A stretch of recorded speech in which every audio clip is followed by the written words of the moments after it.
बिस्मिल्लाहिर्रहमानिर्रहीम। अस्सलाम वालेकुम स्टूडेंट्स, उम्मीद है आप खैरियत से होंगे और अपनी तैयारी बहुत अच्छे से कर रहे होंगे। आज जो टॉपिक हमने पढ़ना है वो है सेंट्रीपिटल एक्सेलरेशन। ठीक है, सेंट्रीपिटल एक्सेलरेशन के बारे में हमने पढ़ना है, इसके फार्मूलाज हमने ड्राइव करने हैं और देखने हैं। ठीक है, इसके बाद इसके न्यूमेरिकल्स होंगे। आज के क्लास में मैं थ्योरी कवर कराऊंगा। सेंट्रीपिटल एक्सेलरेशन पढ़ लेंगे तो फिर सेंट्रीपिटल फोर्स भी पढ़ लेंगे, उसके बाद उसका रिएक्शन जो होता है सेंट्रीफ्यूगल फोर्स वो भी पढ़ लेंगे। तो लेट्स स्टार्ट। तो हमारे पास क्वेश्चन ये है कि हमें ये डिफाइन करना है कि सेंट्रीपिटल एक्सेलरेशन क्या होती है और उसका फार्मूला ड्राइव करना है। तो देखें, सबसे पहले तो इसके अल्फाज पे गौर करें। सेंट्रीपिटल एक्सेलरेशन में क्या आपके पास लफ्ज़ आ रहा है एक्सेलरेशन के साथ? सेंट्रीपिटल, यानी सेंटर का वर्ड यूज़ हो रहा है। ठीक है, अब ये क्यों यूज़ हो रहा है ये मैं आपको बताऊंगा। ठीक है, लेकिन सबसे पहले जान लेते हैं कि सेंट्रीपिटल एक्सेलरेशन होती क्या है। देखें, जब कोई बॉडी जो है ना मूव कर रही होती है, नॉर्मली एक बॉडी की बारे में बात कर रहा हूँ कि एक बॉडी मिसाल के तौर पर एक कार है। ठीक है, जैसे कि हम चैप्टर नंबर 3 में देखते थे, एक कार है। मैं इसके पहिए वगैरह शो नहीं कर रहा, इसको सिंपली जो है एक स्क्वायर से सिम्बलाइज कर रहा हूँ। तो स्क्वायर से सिम्बलाइज कर दिया मैंने।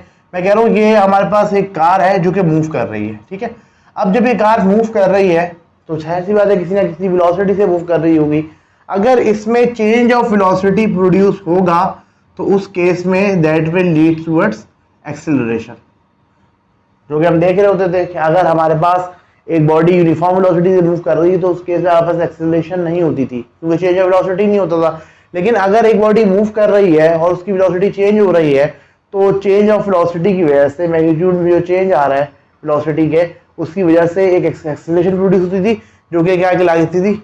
हम उसको सिंपली एक्सेलरेशन कहते थे, जिसको आज मैं कहूँ तो वो लीनियर एक्सेलरेशन या टेंजेंशियल एक्सेलरेशन कहलाती थी। लेकिन अगर एक बॉडी सर्किल में मूव कर रही है तो भले वो यूनिफॉर्म स्पीड से ही मूव कर रही हो, यानी मैग्नीट्यूड जो है वेलोसिटी का वो चेंज ना हो रहा हो, तो बॉडी किस पॉइंट पे है तो और ये सेंटर है, तो आपको पता है हमेशा जो है ना वेलोसिटी की direction tangent to the circle होती है। मिसाल के तौर पर ये बॉडी मूव कर रही है तो वेलोसिटी का वेक्टर है। ठीक है, इस पॉइंट पे वेलोसिटी का वेक्टर ऐसे है, इस पॉइंट पे लेंगे तो वेलोसिटी का वेक्टर ऐसे हो जाएगा, इस पॉइंट पे लेंगे तो वेलोसिटी का वेक्टर ऐसे हो जाएगा, इस पॉइंट पे लेंगे तो वेलोसिटी का वेक्टर ऐसे हो जाएगा। हमेशा अगर कोई बॉडी सर्किल में मूव कर रही है तो किसी भी पॉइंट पे अगर आप जो है ना वो वेलोसिटी का वेक्टर जो है ना वो मार्क करेंगे या आप ड्रॉ करेंगे तो वो हमेशा टेंजेंट टू द सर्किल होगा। अब मान लेते हैं कि यहाँ पर मैग्नीट्यूड जो है ना वो चेंज नहीं हो रहा वेलोसिटी का, लेकिन यहाँ पर आप वाज़ेह तौर पे देख सकते हैं कि डायरेक्शन चेंज हो रही है। ये तो मैंने 90 डिग्री पे तकरीबन क्वार्टर पे मैंने मार्क किया है वेलोसिटी वेक्टर को।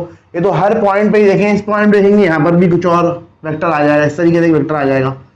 ठीक है, तो यहाँ पर जो है ना वो कंटिन्यूसली क्या हो रहा है, हमारे पास वेलोसिटी की डायरेक्शन तब्दील हो रही है। अब जाहिर सी बात है अगर वेलोसिटी की डायरेक्शन तब्दील हो रही है तो इसका मतलब डायरेक्शन तब्दील हो रही है वेलोसिटी की। वो एक्सेलरेशन जो कि वेलोसिटी की डायरेक्शन चेंज होने की वजह से प्रोड्यूस हो वो क्या कहलाती है? Centripetal acceleration. If a body move in a circular path, then direction of tangential velocity continuously change। अगर बॉडी जो एक सर्कुलर पाथ में मूव करे तो वेलोसिटी की जो डायरेक्शन है हमेशा क्या होगी? चेंज हो रही होगी, कंटिन्यूसली चेंज हो रही होगी। Such an acceleration which produced due to the change of tangential direction of tangential velocity called centripetal acceleration। वो एक्सेलरेशन जो कि प्रोड्यूस हो वेलोसिटी की डायरेक्शन के चेंज होने की वजह से वो क्या कहलाएगी? Centripetal acceleration. तो अब यहाँ पर ये बात समझ में आई कि सिर्फ मैग्नीट्यूड चेंज होने से एक्सेलरेशन प्रोड्यूस नहीं होती, डायरेक्शन के चेंज होने से भी एक्सेलरेशन प्रोड्यूस हो रही होती है। तो अगर एक बॉडी एक यूनिफॉर्म वेलोसिटी सर्किल में मूव कर रही है तो डायरेक्शन तो उसकी चेंज होगी।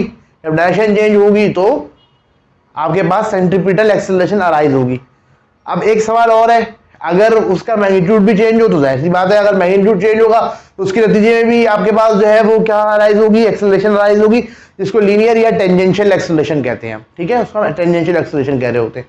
और जो डायरेक्शन की वजह से एक्सेलरेशन प्रोड्यूस हो उसको सेंट्रीपिटल एक्सेलरेशन कहेंगे, और जो मैग्नीट्यूड की वजह से चेंज की वजह से प्रोड्यूस हो उसको हम टेंजेंशियल एक्सेलरेशन कहेंगे। ठीक है, तो अब दोबारा से मैं आपको बता रहा हूं कि हमने क्या डिस्कस किया। मैंने ये कहा कि अगर एक बॉडी किसी भी सर्कुलर पाथ पे मूव करे तो हर पॉइंट पे उसके वेलोसिटी की डायरेक्शन चेंज होगी। जब वेलोसिटी की डायरेक्शन चेंज होगी तो उसका मतलब वेलोसिटी चेंज हो रही है, तो चेंज ऑफ वेलोसिटी की वजह से क्या प्रोड्यूस होती है, एक्सेलरेशन। तो वो एक्सेलरेशन जो वेलोसिटी की डायरेक्शन की चेंज की वजह से प्रोड्यूस हो वो क्या कहलाएगी, सेंट्रीपिटल एक्सेलरेशन। ठीक है, बात क्लियर हो गई। बस ये थी सेंट्रीपिटल एक्सेलरेशन। अब हमें इसका फार्मूला ड्राइव करना है, तो हम अपना जो है ना वो काम स्टार्ट करते हैं। सबसे पहले तो देखिए मैंने एक सर्किल ड्रॉ कर लिया। ठीक है, एक पॉइंट पे मैंने वेक्टर ले लिया वेलोसिटी का, वो इस तरीके से है। दूसरा कोई और पॉइंट ले लिया मैंने, उस पर वेलोसिटी का वेक्टर ड्रॉ कर लिया, तो इस तरीके से हर पॉइंट पे जो है ना वो वेक्टर जो होगा वेलोसिटी का वो टेंजेंट टू द सर्किल होगा। यानी अगर आप यहाँ सेंटर से एक लाइन ड्रॉ करके मिला लें यहाँ से, ठीक है, तो इसके परपेंडिकुलर होगा। अभी इससे इस तरीके से, तो यानी इस लाइन के दरमियान, रेडियस के दरमियान और इस वेलोसिटी के वेक्टर के दरमियान जो एंगल होगा वो 90 होगा। सही है, यहाँ पर भी देखें 90 है। और याद रखें कि टेंजेंशियल का मतलब क्या होता है, टेंजेंट के अलावा। ठीक है, तो ये तो आपको वो पता ही होगा। ठीक है, अब देखिए मैंने क्या किया, यहाँ पर मैंने 2 पॉइंट ले लिए, उन पे वेलोसिटी के वेक्टर जो है मैंने ड्रॉ कर लिए। तो इसके बाद हम जो है काम करते हैं, इन 2 पॉइंट के दरमियान डिस्प्लेसमेंट को भी ड्रॉ कर लेते हैं और आर्क लेंथ मेंशन कर देते हैं। ये जो 2 पॉइंट मैंने P1 लिया है, P2 लिया है, जिसपे वेलोसिटी के वेक्टर्स V1 और V2 हैं। ठीक है, इन के दरमियान अगर मैं देखूं तो यहाँ से यहाँ तक का डायरेक्ट फासला क्या कहलाएगा, डिस्प्लेसमेंट कहलाएगा, और उसको D से मैंने मार्क कर लिया। जबकि ये जो येलो से जो है ये आर्क लेंथ इसकी मौजूद है। ठीक है, जो कि हम S कह रहे हैं। अच्छा, अब जरा थोड़ा सा ना मुआवजना करना है हमने। ठीक है, अगर हम गौर करें तो ये जो P1 O P2 जो एक ट्राइंगल बन रहा है बेसिकली ना, ये P1 O P2 P1 एक ट्राइंगल बन रहा है। ठीक है, अगर इस ट्राइंगल को हम देखें, मैं किसी वजह से इस ट्राइंगल को देख रहा हूँ, तो आप भी थोड़ा सा गौर करें, इसकी 2 साइड जो है ना वो रेडियस के बराबर है। ठीक है, सर्किल के, और जो एंगल है इनके दरमियान थीटा है। अच्छा, मुझे तो बात करनी है वेलोसिटी की। ठीक है, मैं तो वेलोसिटी की बात करना चाह रहा हूं, तो थोड़ा वेलोसिटी को देख लेता हूं। ऐसे करते हैं हम, वेलोसिटी के वेक्टर को v2 को हमने मेंशन किया हुआ है, इस तरह v हमारा मौजूद है। ऐसे ही मैंने कहा कि मैंने एक वेक्टर -v1 ले लिया। क्यों लिया आपको बात समझ में भी आ जाएगी। मैंने बजाय v1 के मैंने कहा एक वेक्टर ले लेता हूं जो कि v1 के बराबर है लेकिन डायरेक्शन में अपोजिट है, तो वो -v1 होगा, नेगेटिव वेक्टर कहलाता है उसका ये। ठीक है, तो मैग्नीट्यूड v1 और -v1 का बराबर है, बट डायरेक्शन मैंने अपोजिट ले ली। मैंने ऐसे करके वेक्टर ले लिया। फिर क्या किया, यहां पर मैंने v1 और v2 को ज्वाइन कर लिया। अब चूंकि थोड़ा सा आप ना आप थोड़ा सा जो है ना फोकस हो जाए इसके ऊपर, इसलिए मैंने ऐसा किया है। ठीक है, यहां पर मैं ले भी सकता था, बजाय v1 भी ले सकता था, लेकिन मैंने -v1 इसलिए लिया ताकि पिक्चर वही रहे, कोई वेक्टर को आगे पीछे ना करना पड़े। सिंपली ये v2 मैंने यहां पर लिख लिया, यहां पर ड्रॉ कर लिया, और -v1 मैंने इससे अटैच कर दिया। ठीक है, तो ये v2 है, ये v1 है। ठीक है, अच्छा ये v2 है, ये v1 नहीं, -v1 है। अच्छा, अगर मैग्नीट्यूड की बात करें, मैग्नीट्यूड में तो पॉजिटिव नेगेटिव नहीं होता ना, तो मैग्नीट्यूड इस वेक्टर का भी v है, इस वेक्टर का भी v है। क्यों, वजह बताता हूं। देखिए, पहली बात ये कि अगर आप इस ट्राइंगल में देखें, सर्किल में देखें, जो बॉडी मूव कर रही है वो यूनिफॉर्म वेलोसिटी से मूव कर रही है, तो वेक्टर v1 का मैग्नीट्यूड और वेक्टर v2 का मैग्नीट्यूड क्या होगा, सेम होगा। अब ये जो 2 वेक्टर है v1 और -v1, इनका मैग्नीट्यूड क्या है, सेम है। तो जो वेक्टर v1 का, जो मैग्नीट्यूड v1 का होगा, यानी v वही मैग्नीट्यूड -v1 का होगा, सिर्फ डायरेक्शन का फर्क है। ठीक है, अब ये मैंने इसको इस तरीके से मैंने ड्रॉ कर लिया। अब ये हमारे पास फर्स्ट वेक्टर एग्जाम्पल है। ठीक है, इसके हेड के साथ मैंने मिला दिया सेकेंड वेक्टर यानी -v1 की टेल को, इस तरीके से आ गया। हेड टू टेल मेथड होता है वेक्टर के एडिशन का। वो क्या कहता है कि अगर आपके पास 2 वेक्टर है, मिसाल है, एक ये वेक्टर है, एक ये वेक्टर है। ठीक है, वो कहता है आप सेकेंड वेक्टर को सेकेंड वेक्टर की टेल को फर्स्ट वेक्टर के हेड पे रख दें। ठीक है, तो इस तरीके से ये कंबाइन हो जाएंगे, और अब जो रिजल्टेंट वेक्टर होगा वो होगा लास्ट वेक्टर के से फर्स्ट वेक्टर की तरफ। ठीक है, तो इस तरीके से हमने यहां पर ये अपना रिजल्टेंट वेक्टर भी ड्रॉ कर लिया। ठीक है, बात समझ में आई, दोबारा रिपीट कर दूं। 2 वेक्टर हैं v1 v2।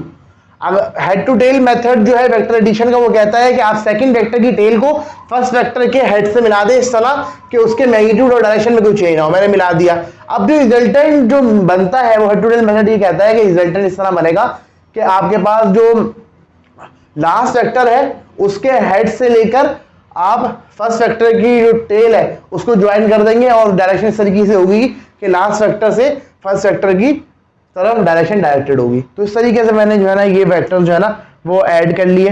ठीक है, ये वेक्टर v2 था, वेक्टर v1 को ऐड कर लिया तो डेल v मेरे पास एक चेंज ऑफ वेलोसिटी का एक वेक्टर आ गया। अब यहाँ पर आप देखें तो ये जो वेक्टर v2 है इसका मैग्नीट्यूड क्या है v? जाहिर बात है वेलोसिटी है, एक वेलोसिटी v से मूव कर रही है ना बॉडी सर्किल में, तो उसका मैग्नीट्यूड v होगा। इस तरह माइनस v1 का मैग्नीट्यूड भी क्या होगा? v होगा। देखिए माइनस v1 हो जाने से, दोबारा मैं रिपीट कर रहा हूँ, डायरेक्शन में चेंज आए, डायरेक्शन अपोजिट होती है, मैग्नीट्यूड में कोई फर्क नहीं होगा। तो माइनस v1 का और v1 का मैग्नीट्यूड क्या होगा? सेम होगा, v होगा। तो यहाँ पर मैंने लिख दिया।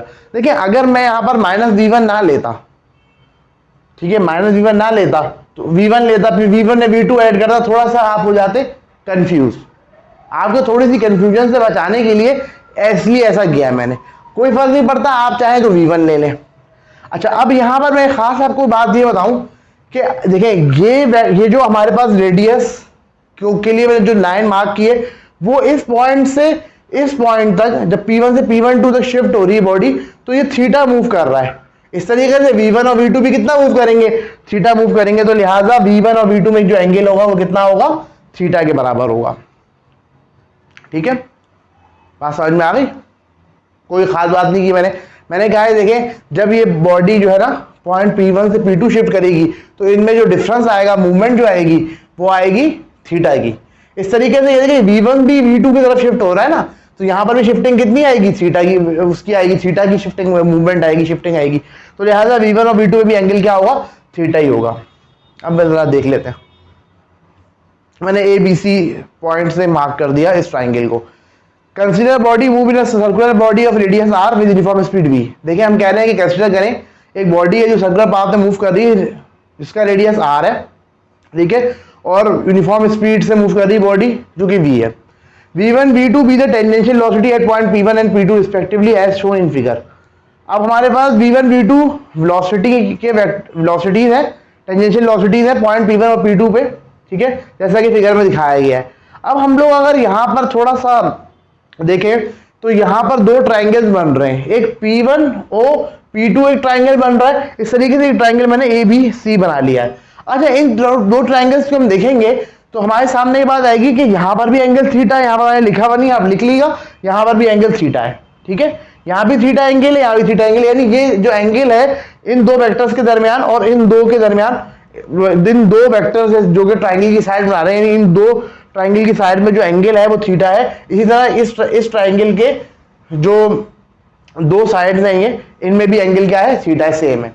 अच्छा, हमारे पास दो चीजें होती हैं, एक तो ये होता है कि कॉन्ग्रुएंट ट्राइंगल्स होते हैं। कॉन्ग्रुएंट ट्राइंगल का मतलब क्या होता है कि अगर दो ट्राइंगल सेम हो ना, एग्जैक्टली, मतलब जैसे एक ही ट्राइंगल हो, मतलब मिसाल के तौर पर एक ट्राइंगल है, ठीक है, ये एक ट्राइंगल ड्रॉ कर रहा हूं मैं, ये ट्राइंगल ड्रॉ कर रहा हूं, ठीक है, ये 8 है, ये 9 है, ये 6 है, मिसाल दे रहा हूं ये, ठीक है, ये एंगल अल्फा है, ये एंगल अल्फा है, ये एंगल बीटा है, ये एंगल गामा है, ये एंगल बीटा है, ये एंगल गामा है। तो ये जो दो ट्राइंगल्स है ये कॉन्ग्रुएंट ट्राइंगल्स है, एक जैसे ट्राइंगल्स है। ठीक है, तो ये दो ट्राइंगल्स जो हमारे पास बन रहे हैं ना, मैं पहले आपको एक बात समझाया जा रहा था, वो मैं मुकम्मल कर लेता हूँ। ये दोनों कॉन्ग्रुएंट ट्राइंगल्स हैं, ठीक है। कॉन्ग्रुएंट ट्राइंगल और सिमिलर ट्राइंगल होने में फर्क होता है। अब ये दो ट्राइंगल्स हैं, ठीक है, ये ए बी सी मार्क कर लेता हूं, डी ई एफ मार्क कर लेता हूं, ये अल्फा बीटा गामा कर लेता हूं, ये अल्फा डैश और बीटा डैश और गामा डैश कर लेता हूं। ठीक है, दो ट्राइंगल्स मान लेते हैं सिमिलर हैं। अगर ये दो ट्राइंगल सिमिलर होंगे ना, तो सिमिलर ट्राइंगल के जो साइड्स होती हैं उनके रेशियो बराबर होते हैं। ए से कॉरेस्पॉन्ड कर रही डी, तो ए ओवर डी, बी ओवर ई और सी ओवर एफ, ये तमाम जो है ना रेशियोज जो है वो बराबर होंगे। ये सिमिलर ट्राइंगल की खूबी होती है।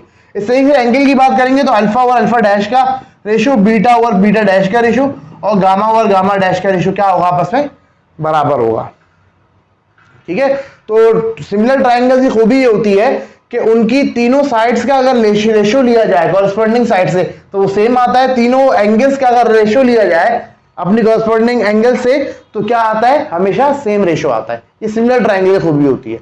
अच्छा, अगर ये किया कॉन्ग्रुएंट पे अप्लाई करेंगे वहां भी एप्लीकेबल होगी क्योंकि ट्राइंगल ही सेम है ना वो। तो देखिए याद रखिएगा कि सिमिलर ट्राइंगल्स जो होते हैं ना वो एग्जैक्टली एक जैसे नहीं होते दो ट्राइंगल्स। उनमें खासियत ये होती है कि उनकी साइड्स के रेशियो सेम होते हैं और उनके जो एंगल्स के रेशियो वो सेम होते हैं, यानी वो एक जैसे ही होते हैं लेकिन उनके ना स्केल में फर्क होता है। ये हो सकता है बड़ा हो, ये हो सकता है छोटा हो, ठीक है, लेकिन इनके जो फिगर है, स्ट्रक्चर जो है वो सेम होगा। सिमिलर ट्राइंगल में होता है। कॉन्ग्रुएंट ट्राइंगल्स में होता है कि वो ट्राइंगल ही सेम होते हैं। तो हम अगर ये वाले दो ट्राइंगल्स में गौर करेंगे ना तो ये दो ट्राइंगल्स सिमिलर ट्राइंगल्स हैं। सिमिलर ट्राइंगल क्यों है मैं बताता हूं, क्योंकि ये सिमिलर ट्राइंगल की कंडीशन को सेटिस्फाई कर रहे हैं। देखिए यहां पर क्या कंडीशन सेटिस्फाई हो रही है, अगर आप इस साइड का v का, ये वाली साइड का और ये वाली साइड का रेशियो लें अगर, ठीक है, इन दो का रेशियो लें तो v ओवर r बनेगा। सही कह रहा हूं गलत कह रहा हूं, थोड़ा सा इस तरफ कर लिया तो v ओवर r बनेगा। इस तरह इसका और इसका रेशियो लेंगे तो ये भी v ओवर r बनेगा। ठीक है, तो दो साइड का रेशियो क्या आ गया, आपस में बराबर आ गया। ऐसी बात है जब दो साइड का रेशियो आपस में बराबर आ गया दूसरी साइड का रेशियो भी बराबर ही होगा। ठीक है, इस तरीके से दूसरी चीज ये देखें कि यहां पर एंगल थीटा है और यहां पर भी एंगल थीटा है तो रेशियो सेम हो गया, बल्कि एंगल ही सेम हो गया। जब ये थीटा और ये थीटा सेम हो गया तो इसका मतलब ये सिमिलर ट्राइंगल्स है। और जब भी दो ट्राइंगल सिमिलर हो तो उनकी कोई भी साइड का रेशियो लो बराबर होगा, कोई भी एंगल्स का रेशियो लो क्या होगा, बराबर होगा। तो ये मैंने आपको समझा दिया कि इस तरीके से ट्राइंगल सिमिलर है। इस तरह से सिमिलर है कि इन दो ट्राइंगल्स में दो साइडें एक जैसी हैं, उसकी भी दो साइडें एक जैसी हैं, बिल्कुल सेम लेंथ की हैं, तो रेशियो लोगे दोनों का कॉरस्पॉन्डिंग का तो क्या आएगा, बराबर आएगा। दूसरी बात ये कि इनके दरमियान बनने वाला एंगल सेम है, इसलिए ये दो ट्राइंगल क्या है, सिमिलर है। अब जब दो ट्राइंगल अगर सिमिलर है तो हम क्या कर सकते हैं, हम यूज कर सकते हैं सिमिलर ट्राइंगल्स के कैरेक्टरिस्टिक को। ठीक है, तो अब एक काम करते हैं, हम लोग बेसिकली एक्सेलरेशन की बात कर रहे हैं। एक्सेलरेशन की जब हम बात कर रहे होते हैं तो एक्सेलरेशन में हमें चाहिए तो चेंज ऑफ वेलोसिटी। ठीक है, अब अगर इस ट्राइंगल को देखें, इस ट्राइंगल को देखें तो ये सिमिलर है। तो अब अगर मैं रेशियो लूंगा तो v का r से होगा, v का r से होगा, डेल v का किससे बनेगा, d से बनेगा। लाइन आपको नजर नहीं आ रही होगी, ब्लैक से बनी हुई है तो ये थोड़ा सा क्लियर ना हो शायद प्रोजेक्टर में। मैं अपने फिंगर्स के ऊपर जो है ना ट्रेस कर रहा हूं, तो ये d है, तो डेल v ओवर d का रेशियो क्या होगा, बराबर होगा किसके, v ओवर r के। यानी मैंने क्या किया, डेल v का रेशियो ले लिया d से, सही है, और किसी भी दूसरी साइड का v का रेशियो ले लिया मैंने r से, तो ये दोनों आपस में क्या होंगे, बराबर होंगे। सही, क्यों लिया डेल v का, क्योंकि डेल v से मेरा इंटरेस्ट है ना, मुझे आगे जाके उसको क्या बनाना है, एक्सेलरेशन बनाना है। इसके बाद हम एक काम करते हैं, हमने डेल v को एक साइड पे छोड़ दिया, बाकी को एक साइड पे ले गए क्योंकि हमें डेल v में इंटरेस्ट है। अब आपको पता है चेंज ऑफ वेलोसिटी को अगर चेंज ऑफ टाइम से डिवाइड कर लो तो ये बराबर ये बन जाता है rate of change of velocity, यानी rate of change of velocity acceleration बन जाता है। इसलिए हम क्या करेंगे, यहाँ पर इसको टाइम से डिवाइड कर लेंगे तो हमारे पास ये चीज आ गई। ठीक है, अब यहां पर डेल वी ओवर टी बन जाएगा, अल्लाह भला करे, del V over del T बन जाएगा एक्सेलरेशन और डी ओवर डेल टी बन जाएगा velocity. Velocity is displacement over time. अच्छा, पुट कर लिया, एक्सेलरेशन हो गया, आ गया v into V over R. ठीक है, तो ये v स्क्वायर ओवर r आ गया। अब मैं थोड़ी सी बात आपको समझाऊं।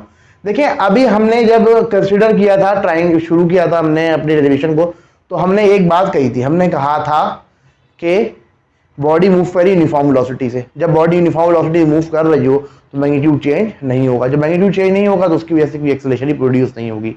यहाँ पर एक्सेलरेशन क्यों प्रोड्यूस हो रही है, सिर्फ और सिर्फ डायरेक्शन के चेंज होने की वजह से। तो लिहाजा ये जो हमने एक्सेलरेशन ड्राइव की है इसमें कहीं भी जो है ना वो क्या चीज मौजूद नहीं है, मैग्नीट्यूड की चेंज की वजह से जो टेंजेंशियल एक्सेलरेशन होती है मौजूद नहीं है, सिर्फ और सिर्फ सेंट्रीपिटल एक्सेलरेशन है। तो लिहाजा जो टोटल एक्सेलरेशन जो भी चेंज ऑफ वेलोसिटी और डेल्टा टी जो आ रहा है उसको मैंने किससे डिनोट किया है, सेंट्रीपिटल एक्सेलरेशन से डिनोट किया है। ठीक है, अब आगे चल लेते हैं। This is the direction of centripetal acceleration, direction of centripetal acceleration always toward the centre of circle. हमारे पास जो हमने अभी ये ड्राइव किया है, ये हमने मैग्नीट्यूड ड्राइव किया है सेंट्रीपिटल एक्सेलरेशन का।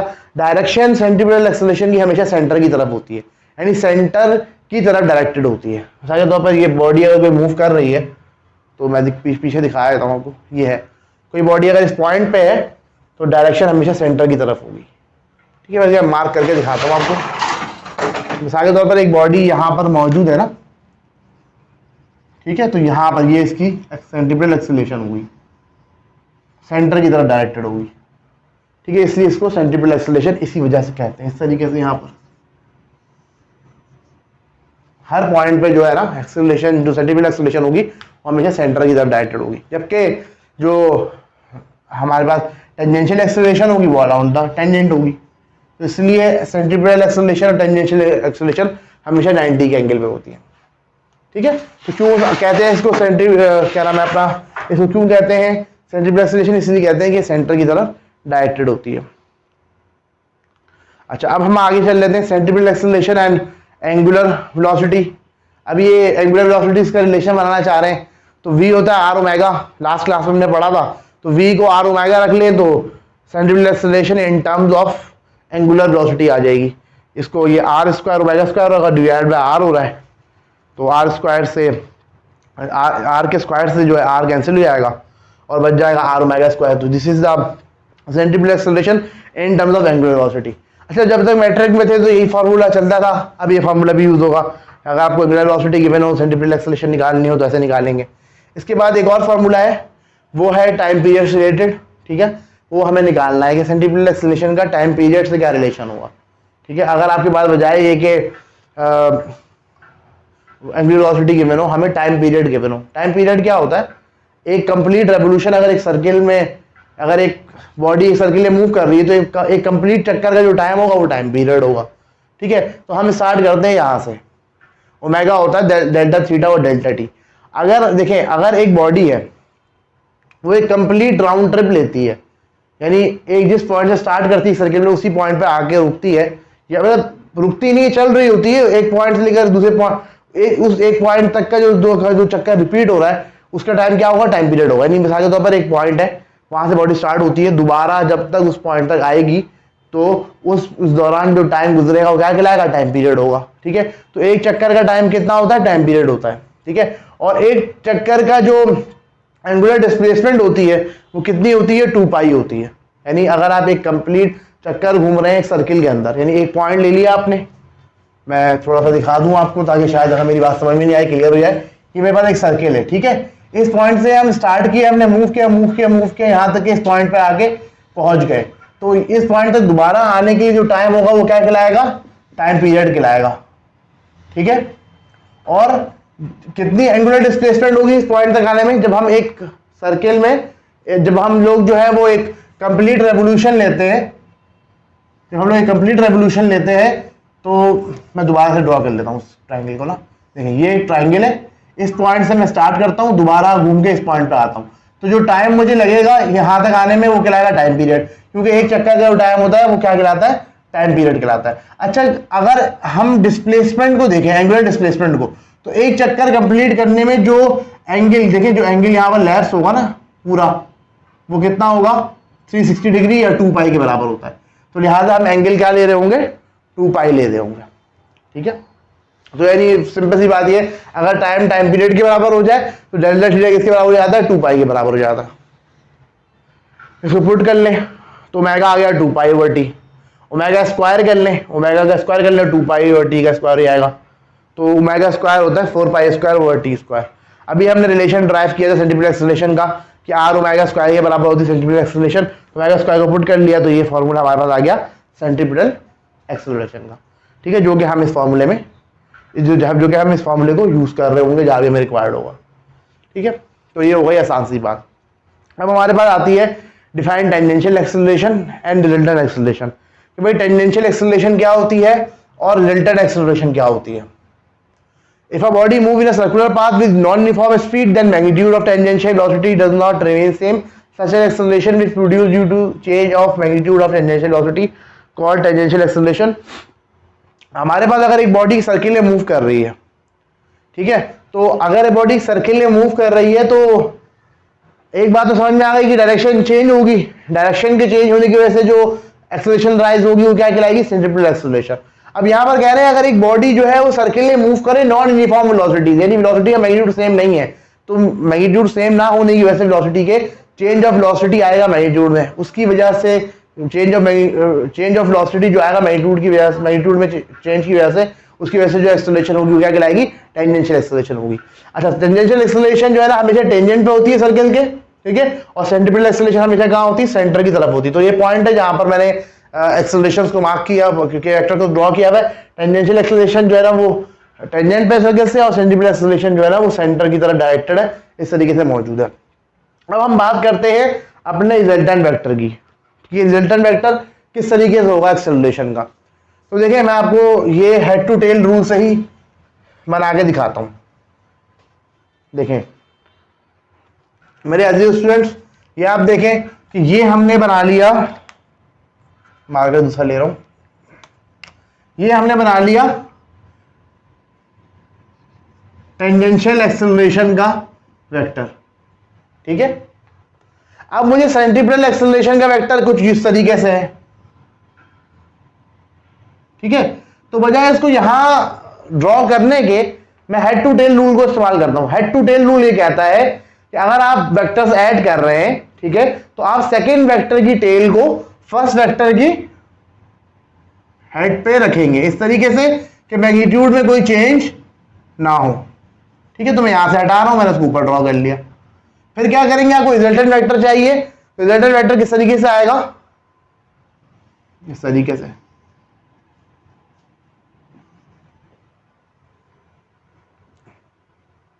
सही है। तो ये हमारे पास एक्सेलरेशन वेक्टर आ गया, इस तरीके से टेंजेंट और ये ऐड हुआ है। अब अगर ये देखें हमारे पास ये राइट एंगल ट्राइंगल है, ये साइड हाइपोटेन्यूस है, एक को इसमें से बेस कह दें, एक को इसमें से परपेंडिकुलर कह दें, ठीक है। तो अगर इसके ऊपर आप पाइथागोरस थ्योरम लगाएंगे कि हाइपोटेन्यूस स्क्वायर बराबर होता है बेस के स्क्वायर प्लस परपेंडिकुलर का स्क्वायर, तो ये ए स्क्वायर बराबर होगा A T square plus A C square के, स्क्वायर रूट ले लेंगे तो यहाँ से स्क्वायर कैंसिल हो जाएगा, इस तरीके से रिजल्टेंट एक्सेलरेशन इस तरीके से वापस निकल जाएगी, ठीक है।